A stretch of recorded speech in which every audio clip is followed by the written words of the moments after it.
All right, we're live, man. I think this is the first live video I've done on YouTube in years, man. But yes, happy Friday as you're watching this. And I wanted to take my time making this video because it's just obviously when the news broke is a concern Canelo's lawsuit with Golden Boy and DAZN. You know, in the age we're living in, everybody wants to put out, their content right away without having any solidified, any facts, any anything that we can relay to you without it being opinionated or not being factual. Well, about like a week has passed. We did a show this past Tuesday. Shout to ROD and Coltrane and Bishop. Going to Guard Boxing, and as well as Spotify, just search GYGB War Report. We're all our shows are up on there, and the latest one as well. So listen, man, this has been the talk of boxing. There's boxing this weekend, as well. Erickson Lubin, Terrell Gasha on Showtime. Looking forward to that. But Canelo Alvarez clearly has been the talk of boxing, man, and his lawsuit now with Golden Boy and DAZN. Now, and again, the reason I waited to make this video is just to get more information, which again, as I'm making this, there's still more information we need to find out. But I think for the most part, we could kind of see what Canelo's MO really is here. I mean, yeah, we're talking about money. We're talking about opponent selection and things of that nature. But I think ultimately, at the heart of this lawsuit, it really comes down to Canelo's relationship with Golden Boy, or the lack thereof, for the better part of a year, close to, and him finding a way out of his contract with Golden Boy, which thus is also his contract with DAZN, which is something I want to get into, okay? What we're starting to see unfold, and no contracts have been put out as far as literal, but what we're starting to see is that Canelo Alvarez has a contract with Golden Boy, and Golden Boy has a contract with DAZN, okay? Honestly, it's no different as far as the structure, not monetary. It's no different than the relationship Crawford has with Top Rank and the relationship or business contract that Top Rank has with ESPN. So when you look at what's starting to come out now, where Canelo Alvarez says that he has the say in who he fights, and Golden Boy's like, all right, yeah, cool. They're going to DAZN, and DAZN, like, if you go back to some of my early videos from 2008 going into 18 or early 19, and me and Train talked about this, I never thought for 1 second that DAZN signed off on this deal without there being assurance from somebody that they were going to get high-level fights. Now, understanding the business of boxing, which I'm starting to think DAZN, even though, they had John Skipper there and what have you, but I think just the way the paradigm is structured in today's world of boxing, we were questioning who Canelo was going to fight on DAZN, that whether it was Al Heyman, whether it was Bob Arum, or whomever, were going to essentially lease their talent to a streaming app that wasn't proven in the United States yet, even though they signed this mega deal with probably number 3 selling pay-per-view in the last like 10, 15 years, as far as boxing is concerned, next to Mayweather and Pacquiao. But it's a steep third in the grand scheme of things. So a lot of us question, like, man, that's a lot of money to throw to Canelo without there being assurance of like who he was going to fight. The only fight that in our heads that DAZN was wanting was the Golovkin fight. So when Golovkin got signed to DAZN, what was all of our thought process? Like, where did it go? Oh, here we go, the trilogy.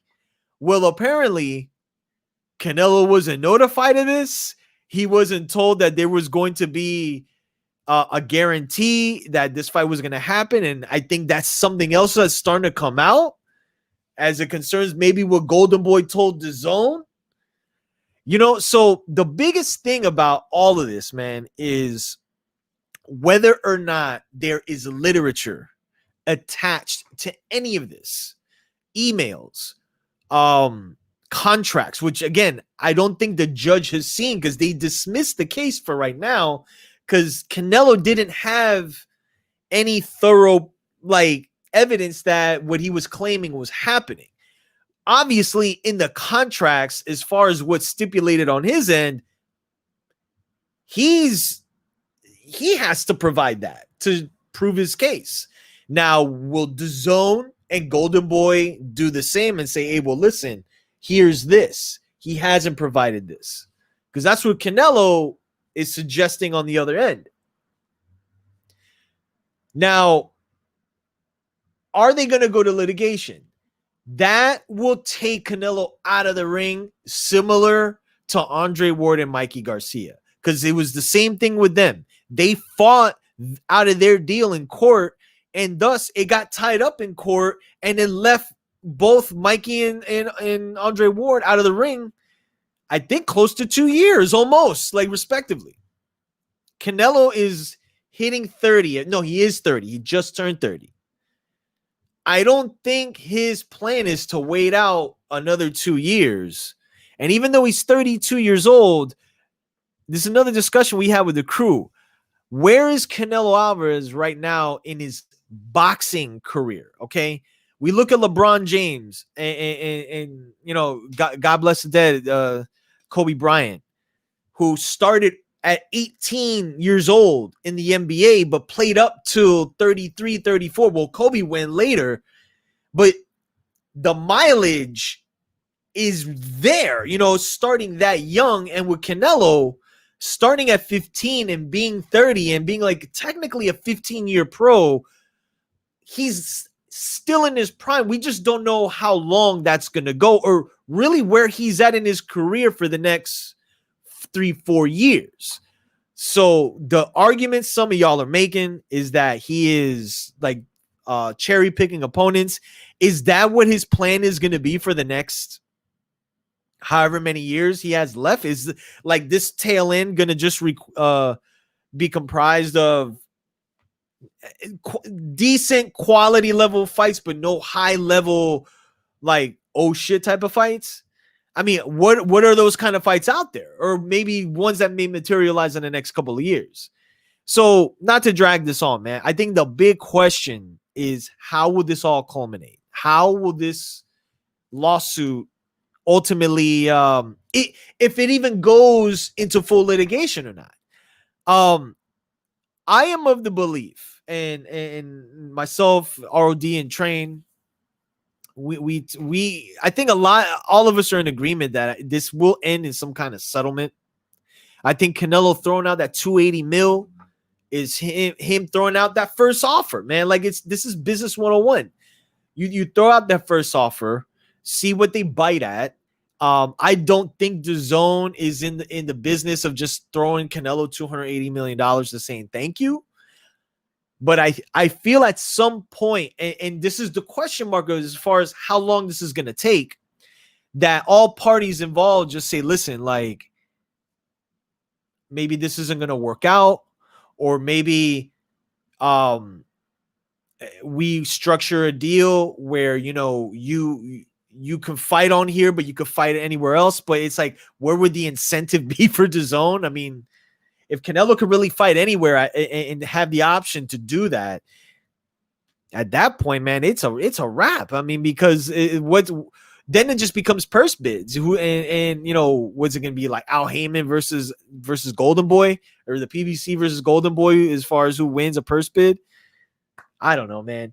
To me, I think a lot, again, like I started the video off with, I think a lot of this is relationship that I don't think is going to be mended between Canelo and Golden Boy. And I just don't think Canelo at this stage of his career wants to carry on the relationship he has with Golden Boy. Now, that's not to say that in the future he won't work with DAZN in a fight or two. But as far as for the rest of his career, and if they're not able to really provide the fights that he wants, now look, I'll get to that.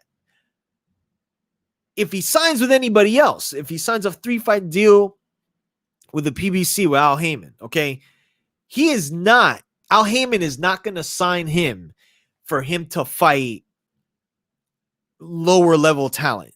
He's going to be in high level fights, all Fox pay-per-view or Showtime pay-per-view. Steven Espinosa made headlines saying they're not going to interfere at all in what's going on with Canelo and Golden Boy, but trust and believe that they're sitting waiting at the phone and waiting to see how this all materializes. And listen, I think everybody is, man. Canelo would be the hottest free agent in boxing, and it really comes down to who has the talent pool that makes sense for him to leave the zone, get whatever settlement he can get, and finish off his career potentially with Al Heyman. I don't know what would be with Bob Arum, to be honest with you. But the Better Beef fight, is he going to sign a deal to fight Better Beef? The PBC just looks more appealing as it concerns putting Canelo back on terrestrial pay-per-view in front of more eyes. It's the question of if it's, if fights like Benavidez or Caleb Plant are high level fights that they would like attract big name or Jamal Charlo. I mean we have that fight next week. So it's a lot of question marks, man. A lot of question marks.